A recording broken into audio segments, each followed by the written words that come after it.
자, 반갑습니다. 세 번째죠. 우리가 이제 첫 시간에 영국의 청교도혁명, 명예혁명을 봤고요. 이제 두 번째 시간에 산업혁명을 봤던 것 같아요. 그죠? 그래서 산업혁명 하면 배경 정도는 기억하셔야 돼요. 이제 명예혁명을 통해서 영국이 내각 책임제로 정치가 안정화되고, 그다음에 뭐 재화자원도 많고요, 식민지도 많고요.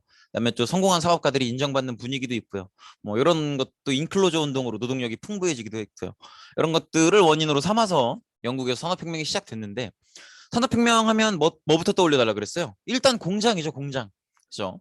그래서 공장부터 떠올리시면 돼요. 그래서 공장부터 떠올리시면 되고, 그다음에 오늘은 요 인물에 대해서도 조금 배우게 될 거예요. 지금 사진에 나오는 이제 수염이 답수룩하고 머리도 긴 저 양반.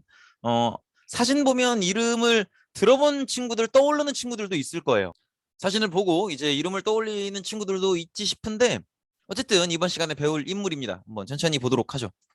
일단 하나하나 천천히 보시면, 산업혁명이 어디서 시작됐다 그랬어요? 방금도 얘기했는데, 명예혁명으로 인한 정치적 안정, 인클로저 운동, 많은 식민지, 또 많은 지하자원, 어디예요? 영국이죠. 영국에서 이제 산업혁명이 시작됐는데, 산업혁명이 시작되고 공장들이 지어지고 엄청나게 많은 물건들이 생산이 되고요. 그런 물건들이 다 팔려 나가니까 영국이 어마어마하게 부자 나라가 되더라는 거예요. 그럼 주변 나라들이 볼 때는 부럽죠. 그래서 주변 나라들도 영국의 산업혁명을 배워나가기 시작하고요. 그러면서 영국의 산업혁명이 주변 국가들로 확산되기 시작합니다. 19세기 전반에는 벨기에나 프랑스 쪽으로 확산이 됐고요. 그다음에 여기가 이제 중간에 금 가 있는 거 보이나? 요 조그만 게 벨기에고요. 그죠? 그다음에 요 큰 게 프랑스입니다. 이렇게 여기가 이제 벨기에고요. 여기가 프랑스죠. 이런 식으로 뻗어가는 거죠. 점점점 넓게 19세기 중엽에는 독일까지도 뻗어가게 되고요. 요게 네덜란드예요. 요게 네덜란드입니다. 그리고 독일, 그다음에 미국까지 뻗어가게 되고요. 그다음에 19세기 후반이 되면 러시아, 일본까지도 뻗어가게 되는데, 근데 이제 한 19세기 중엽쯤 넘어가면요, 독일, 미국쯤 가면 그러면 산업혁명의 성격이 조금 바뀌게 돼요. 즉, 영국은 산업혁명이 처음으로 시작된 나라잖아요. 그렇기 때문에 영국의 산업혁명은 국가 정책이 아니었어요. 그러니까 각 일반 민간 기업들에서 일하고 있는 기술자들이 이렇게도 해보고 저렇게도 해보고 해봤을 거 아니에요. 이렇게 하면 조금 더 편하던데, 이렇게 하면 더 많이 만들어지던데, 이렇게 하니까 더 뭔가 품질이 좋던데, 이런 것들이 모이고 모여서 산업혁명이 된 거거든요. 그러니까 영국은 굉장히 민간에서 자연 발생적으로 산업혁명이 이루어졌다는 거죠. 그렇기 때문에 기본적으로 영국의 산업혁명은 그 규모가 작아요. 그리고 발전 속도도 가장 먼저 시작하긴 했지만 좀 더딘 면이 있고요. 좀 느리다는 거지. 민간에서 하니까요. 근데 뒤늦게 시작한 미국이나 독일 같은 경우에는 자연스럽게 시작한 게 아니라 영국이 하는 걸 보고 와 쟤네 좋겠다 해서 의도적으로 따라한 거잖아요. 부러우니까. 즉 의도적으로 따라했다는 얘기는 뭐냐면 정부가 의도적으로 개입했다는 거죠. 정부가 세금도 모으고요, 투자도 받고요, 해서 거대한 자본을 정부의 힘으로 쏟아 부어서 한 게 이제 19세기 중반 이후에 독일이나 미국 이런 데의 산업혁명이란 말이에요. 특히나 독일이나 미국은 좀 봐두실 필요가 있어요. 그렇기 때문에 독일이나 미국은 영국보다 뒤늦게 산업혁명을 시작했지만 정부가 개입을 했기 때문에, 국가가 주도하고 정부가 주도했기 때문에 세금도 쏟아넣고 뭐 투자금도 받아서 넣고 이렇기 때문에 훨씬 규모도 크고요. 규모가 크기 때문에 발전 속도도 훨씬 빨라요. 그래서 산업혁명의 시작은 영국이지만 몇십 년 지나지 않아서 독일과 미국에게 역전당하는 그런 모습을 보이기도 합니다. 어쨌든 그런 모습을 볼 수가 있고요. 그래서 이제 산업혁명 이후의 사회들을 볼 텐데, 일단 기본적으로 자본주의적 생산 방식이 발달한다 이런 얘기가 나오죠. 자본주의적 생산 방식이 뭐냐면, 쉽게 생각하시면 자기가 자기 물건을 만들어 팔다가 이제 물건을 만드는 거는 아예 직원을 고용해서 하는 거예요. 그럼 그 직원한테 이제 월급을 줘야겠죠. 그럼 이런 식이라고 생각하시면 돼요. 어떤 직원을 두고요, 그 직원한테 원료도 주고 물건을 만들 수 있는 기계도 줘요. 그러면 그 직원이 월급을 받고 또 원료를 받고, 그죠? 공장에 있는 기계를 이용해서 물건을 만들게 되죠. 그러면 주인은 그 물건을 팔아서 돈을 벌고요. 그다음에 직원한테 약속된 이제 월급을 주는 거죠. 그런 걸 자본주의적 생산 방식이라고 해요. 그래서 쉽게 생각하시면 내가 물건을 만들어서 파는 게 아니라 물건을 만드는 그 역할은 직원을 뽑아서 직원한테 시키고 나는 팔기만 하는, 그런 직원을 뽑는 형태를 자본주의적 생산 방식이라고 보시면 돼요. 그래서 사실은 요런 생산 방식, 직원을 두는 생산 방식은 꼭 산업혁명 이전에도 이미 유럽에서는 있어 왔던 방식이에요. 있어 왔던 방식이긴 한데 산업혁명 이후에 이제 물건을 많이 만들어낼 수 있는 기계들이 발명이 되면서 그런 기계들을 한 군데에 모아놓는 거지.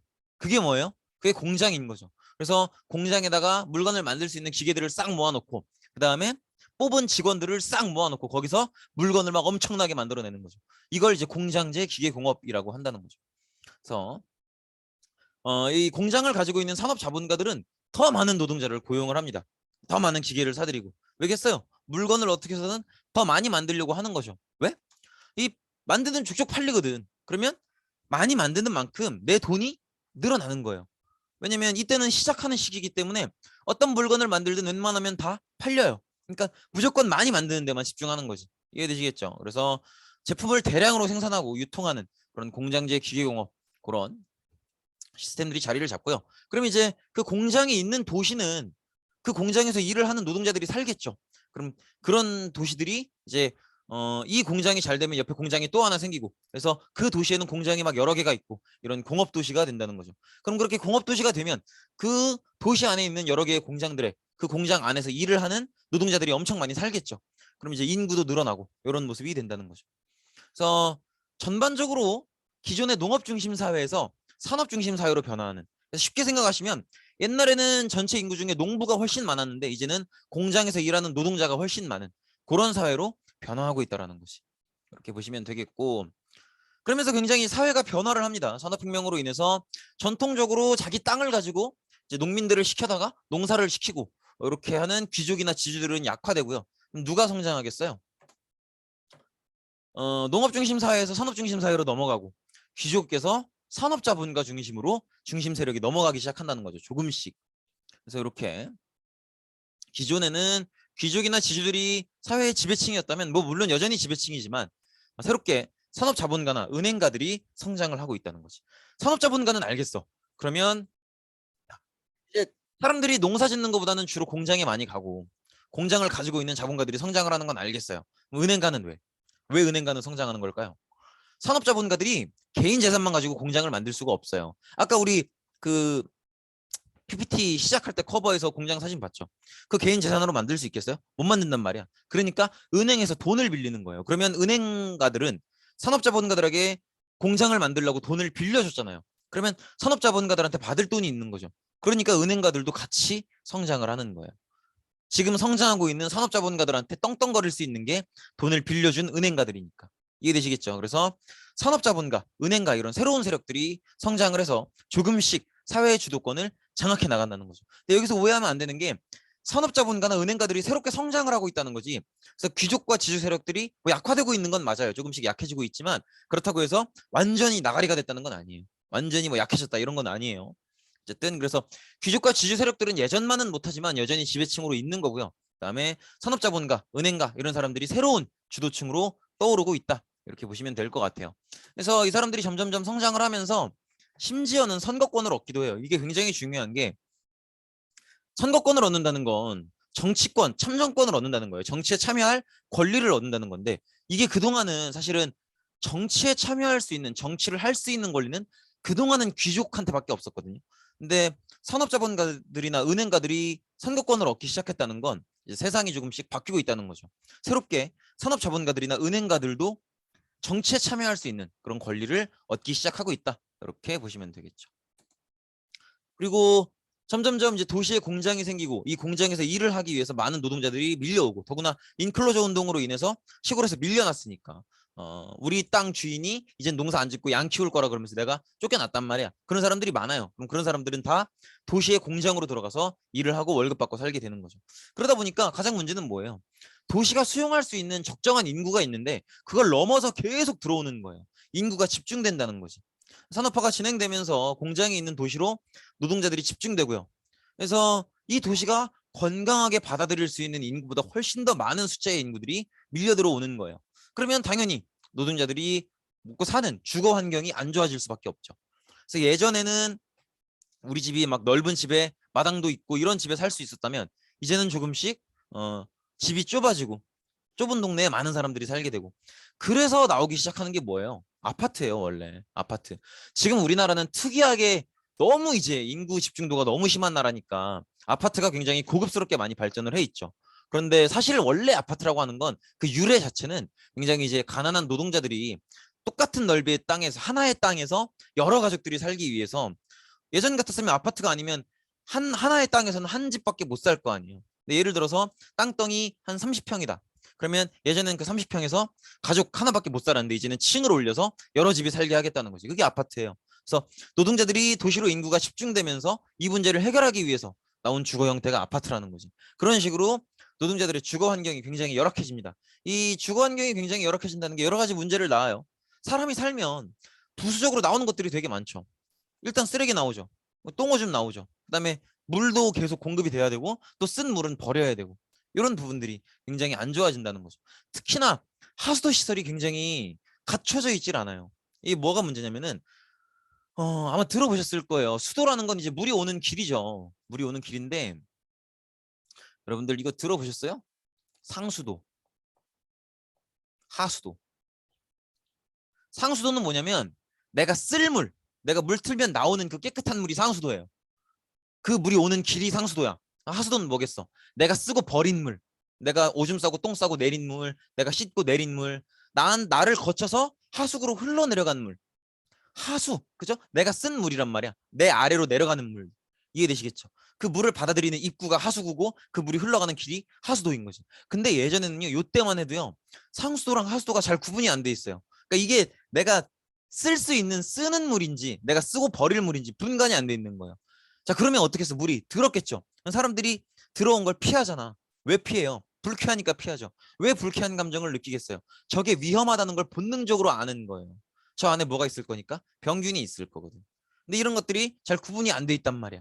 상수도인지 하수도인지 내가 쓸 물인지 쓴 물인지 분간이 안 돼 있는 상태예요. 그러면 더럽겠죠. 그러면 몸 안에 균이 들어오겠죠. 그러니까 전염병들이 굉장히 자주 유행을 하고 이런 모습이 보이게 되는 거죠. 노동 문제도 마찬가지예요. 사업가 입장에서 공장을 가지고 있는 입장에서는 물건을 만들면 다 팔리기 때문에 어떻게 해서든 많이 만들기를 원해요. 그러니까 어떻게 해서든 많은 노동자를 고용하길 원하고요. 그다음에 그 노동자들이 오랜 시간 동안 일을 하길 원하고요. 또 노동자들한테 웬만하면 적은 월급을 주길 원하죠. 그러니까 노동 환경이 굉장히 안 좋아질 수밖에 없죠.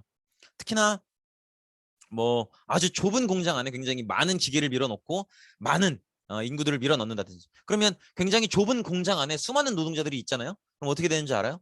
그러면 사람들이 숨을 쉬면서 이산화탄소를 계속 내뿜을 거 아니에요. 그럼 사람들이 존다고 일을 하다가 그러면은 그 위험한 기계 막 프레스기 이런 데 막 손가락 잘리고 막 이렇게 되는 거예요. 환경이 굉장히 열악해지는 거죠. 그리고 어떻게 해서든 만약에 한 층 안에 들어가는 공장이다. 그러면 그 공장을 여러 층을 만들고 싶은 거야. 그러면은 어떻게든 똑같은 높이 안에 여러 층을 넣고 싶으니까 어떻게 하는 거예요? 높이를 낮춰요. 그러면 이제 노동자들은 허리도 못 펴고 들어가고 또 어떤 문제가 있었냐면은 여성 어린이들의 노동 문제가 있어요. 그 RC와에 갔다 온 친구들은 기억날 거예요. 우리 그 대한민국 역사박물관 갔을 때 어린이 특별 전시관이 있었죠. 거기에 보면은 굉장히 꼬맹이들이 막 공장에서 일하고 이런 사진들이 있었잖아요. 그러니까 이런 데서 맨날 하던 잔소리가 나오는 거야. 진짜 학교 와서 이렇게 에어컨 나오고 쾌적한 환경에서 공부할 수 있다는 거 진짜 감사해야 돼요. 어? 뭐 라떼는도 아니지. 내 때 얘기가 아니니까. 17세기, 18세기 이렇게 넘어가면요. 이제 여성도 마찬가지고 어린이들도 막 4살, 5살만 넘으면 막 공장 보내고 광산 보내고 막 이런단 말이에요.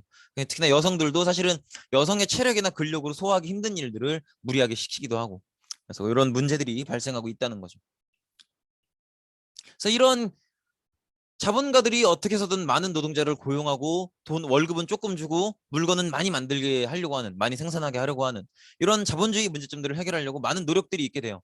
그래서 첫 번째로는 뭐냐면 러다이트 운동이라는 게 있어요. 러다이트 운동이라는 건 뭐냐면 공장의 기계를 파괴하는 운동이라고 하죠. 이게 이런 거예요. 기계가 성능이 좋으면요. 어, 똑같은 시간 안에 몇 명 없는 노동자로도 적은 노동자로도 많은 물건을 만들 수 있으면 좋은 기계인 거 아니에요? 그럼 이렇게 된단 말이야. 자, 어떤 기계가 1.0 버전일 때는 1시간에 20명의 노동자가 일을 하면 100개를 생산을 했어요. 근데 이걸 기술 개발을 해서 2.0을 만들었네. 요때는 이제 2명만 일을 해도 여기 1시간이야. 2명만 일을 해도 똑같은 1시간 안에 1000개를 생산을 해요. 이게 이제 기계의 발전 아니에요. 기계의 발전. 그러면 이게 이렇게 기계가 발전하면 노동자들이 좋아할까? 봐봐요. 20명인데 2명으로 줄었죠. 그럼 중간에 18명은 필요 없는 사람이 됐다고. 그럼 얘들은 어떻게 되겠어? 잘리겠죠. 이해되시겠죠? 이런 현상이 발생한단 말이에요. 그러면 이 18명 입장에서는 이 2.0 기계가 원수처럼 느껴지겠죠. 그렇기 때문에 이런 새롭게 개발되는, 그래서 많은 노동자를 필요 없게 만드는 그런 기계를 노동자들이 파괴하는 거예요. 왜? 내 일자리를 빼앗기게 만드니까. 이해되시겠죠? 그래서 공장의 기계가 자신들의 일자리를 빼앗는다고 생각해서 벌이는 기계 파괴 운동, 러다이트 운동이라는 운동이 있기도 했고요. 이런 이제 기계를 파괴하고 있는 모습들이 보이죠. 그다음에 노동조합을 결성하게 되는데 이제 내가 요구하고 싶은 것들이 있을 거 아니에요. 월급을 올려달라. 아니면 점심시간에 메뉴를 좀 진짜 좋은 걸로 좀 달라. 좀 일하는 시간을 줄여달라. 퇴근 좀 빨리 시켜달라. 야근 시키지 마라. 막 이런 것들을 요구하고 싶을 거 아니에요. 근데 그거를 만약에 나 혼자 가서 사장님한테 가고 사장님 저 월급 너무 적습니다. 지금 제가 10만 원 받고 있는데 20만 원 주십시오. 저 안 그러면 일 못합니다. 그럼 사장님이 뭐라 그러겠어요? 야 꺼져 이 새끼야. 너 아니어도 많어. 이렇게 얘기 나오겠죠. 그러니까 혼자 가서는 무슨 요구를 해도 먹히질 않는단 말이에요. 나 같은 사람 많으니까. 내가 그만두고 나가도 내가 잘려도 대신 일해줄 사람 충분히 많거든. 이해되시겠죠? 그런데 요거를 얘기하는 방식을 바꿔서 나 혼자 가는 게 아니라 우리 공장 직원들을 다 설득해서 공장 직원들을 한 번에 다 데리고 가는 거예요. 단체로 가가지고 사장님 저희 지금 50만 원 받고 있는데 이걸로 안 됩니다. 100만 원 올려주십시오. 그리고 퇴근 시간도 지금 저녁 8시 퇴근인데 이거 너무 늦습니다. 6시 퇴근으로 해주십시오. 안 그러면 저희 지금 직원들 다 와 있는데 공장 샷다 내립니다. 우리 아무것도 못합니다. 이렇게 해버리면 사장님 입장에서는 그 얘기는 들어줘야지. 왜냐면 공장을 다만 몇 시간이라도 샷다를 내려버리면 끊어버리면 자기한테는 엄청난 손해거든. 그 시간 동안 만들 수 있는 물건들을 못 만드는 거고 못 파는 거니까. 이해되시겠죠? 그래서 노동자들이 요구하고 싶은 게 있으면 혼자 얘기할 게 아니라 팀을 짜서 같이 가자. 이게 바로 노동조합이죠. 그래서 이렇게 노동자들이 자본가에게 근로조건을 좀 더 낫게 만들어 달라 이렇게 개선 등을 요구하기 위해서 팀을 결성하는 게 노동조합이라고 보시면 되겠습니다. 그래서 자본가에 저항을 하는 거죠. 그리고 이런 기본적인 자본주의 문제점들이 산업혁명 이후에 많이 보인단 말이에요. 그래서 이 문제가 왜 발생하는가를 깊이 연구하고 또 해결하기 위해서 고민했었던 사람이 바로 칼 마르크스라는 인물입니다. 어떻게 생겼는지는 아마 예상이 되시죠? 아마 되실 것 같아요. 사진을 여기다 안 놨나 보다. 그죠? 뒤이어서 나올 겁니다. 칼 마르크스는요. 여러분들이 기억하시는 그 이번 PPT 커버에 있었던 그 인물 맞아요. 자본주의의 문제점을 지적하는 지금 오른쪽에 보이는 책 다스 캐피탈 요거요 요거 요 책이에요 요 책 다스 캐피탈 자본론이라는 책이에요. 그래서 칼 마르크스 이렇게 돼 있죠. 이 책을 써서요 자본주의 사회의 문제점과 그 원인이 무엇이냐를 밝혀내요. 그게 바로 이제 칼 마르크스가 생각하는 자본론에 썼었던 자본주의의 문제점이 지금 저거예요. 자본주의 사회는 산업자본가가 공장과 같은 생산수단을 독점하기 때문에 여러 문제가 생기는 거다. 이렇게 얘기를 해요. 즉 산업자본가가 생산수단을 독점하기 때문에 여러 가지 사회 문제점이 생긴다. 이렇게 얘기를 하는 거죠. 그래서 이 문제를 해결하려면 노동자가 혁명을 일으켜야 된다라고 주장을 합니다. 이게 말이 조금 어려울 수 있어요. 사진 넣어놨네. 이 양반이죠. 칼 마르크스. 자, 요걸 조금 더 해석해 보면 자본주의라고 하는 건 기본적으로 자본이 생활의 중심이 되는 걸 자본주의라고 해요. 그래서 내가 만든 물건이나 내가 하는 서비스를 팔아서 다른 사람들에게 팔아서 그 사람이 낸 돈, 그 돈을 벌어서 그걸로 먹고 사는 게 자본주의죠. 무엇이 문제냐? 칼 마르크스가 지적했던 문제점은 특정 몇몇의 자본가들이 생산수단을 독점한다는 거예요. 즉 공장을 소유하고 있다는 거죠. 그러면 이 자본가가 공장을 가지고 있기 때문에 이 공장에서 생산되는 물건의 생산 그리고 판매 이익을 독점하게 되고요. 노동자의 임금은 고정되게 되어 있죠. 그렇기 때문에 자본가는 갈수록 부유해지고요. 노동자는 갈수록 가난해진다는 거죠. 이게 즉 칼 마르크스가 얘기하는 자본주의의 가장 근본적인 문제점은 빈부격차예요. 빈부격차. 뛰어넘을 수 없는 4차원의 빈부격차가 생긴다는 건데 이 빈부격차가 생기는 원인이 이거라는 거지. 근데 이게 조금 이렇게만 읽으면 물건의 생산 및 판매의 이익을 독점하고 그래서 자본가는 갈수록 부유해지는데 노동자는 임금 소득이 고정되어 있기 때문에 갈수록 가난해진다. 이 말이 조금 복잡할 수 있어요. 근데 이거를 어떤 식으로 보시면 되냐면 자 이렇게 생각하시면 돼요. 자 이분 누군지 아세요? 이거 가지고 설마 내가 막 모욕을 하고 그런 게 아닌데 초상권 어쩌고 얘기하진 않겠지? 삼성전자의 이재용 부회장입니다. 지금 회장으로 올라갔나? 근데 사장님이라고 칩시다. 근데 이 사장님이 사장님이니까 공장을 가지고 있겠죠. 공장을 가지고 있어요. 그리고 이 공장에서는 요게 갤럭시 S22예요. 21인가? 자, 이 공장에서는 갤럭시 핸드폰을 생산을 합니다. 자, 그럼 보면 사장님이 가지고 있는 돈으로 공장을 짓고 사장님의 돈으로 원료를 사서 사장님의 돈으로 노동자들한테 월급을 줘서 핸드폰을 만들어요. 그러면 이렇게 만들어진 핸드폰은 몇 대를 만들든 1000대를 만들든 10,000대를 만들든 누구 거예요? 사장님 거란 말이야. 이해되시겠죠? 근데 이 핸드폰을 한 대 팔면요 수익이 10,000원이 남아요. 자, 그러면 한 대 팔아도 수익을 얻는 건 사장님이죠. 7월에 100대를 팔았어. 그럼 사장님의 수익은 100만 원이 되겠죠. 근데 8월 달에 1000대를 팔았네. 인기가 많아서. 그럼 사장님의 수익은 10배로 뛰죠. 1000만 원이 되는 거죠. 근데 중요한 건 뭐예요? 지금 사장님은 사장님 돈으로 공장도 지었고 원료도 샀고 노동자들 월급도 주지만 이 핸드폰을 실제로 만들고 있는 건 누구예요? 노동자들이란 말이에요.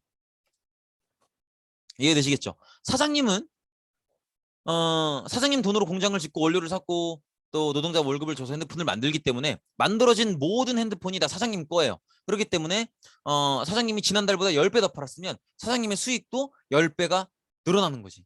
더 벌게 되는 거예요. 하지만 노동자들은 어때요? 어, 이거는 그냥 제가 무서워서 어쨌든 노동자들은 어때요?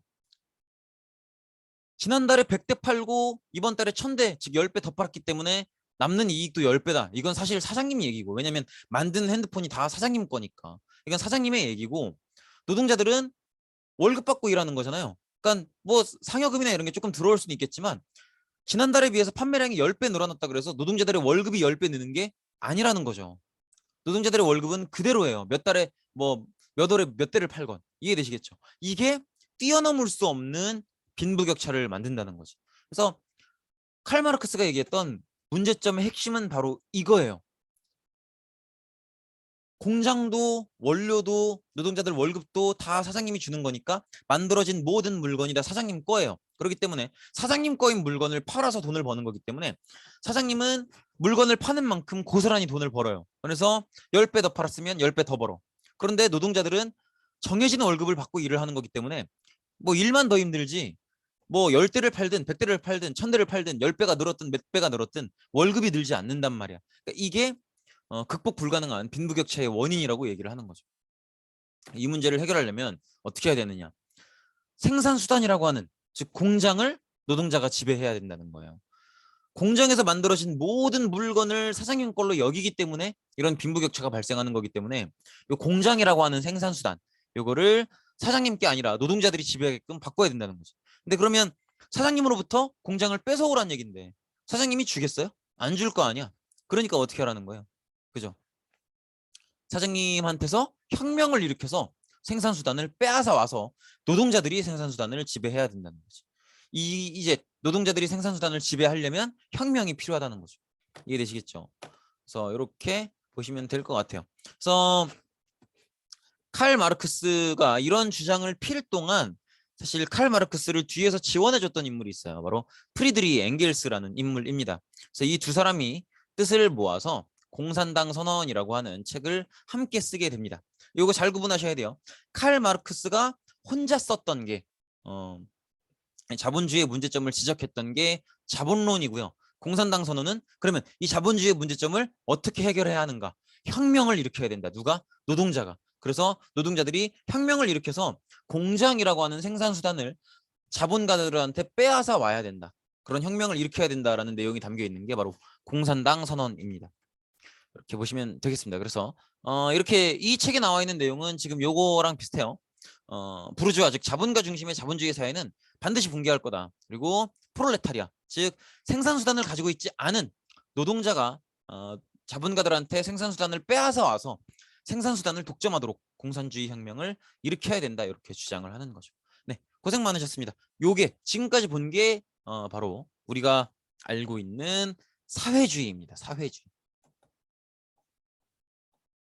그래서 사회주의에 대한 내용을 설명을 드렸습니다. 네, 고생 많으셨습니다. 오늘 수업은 여기까지입니다.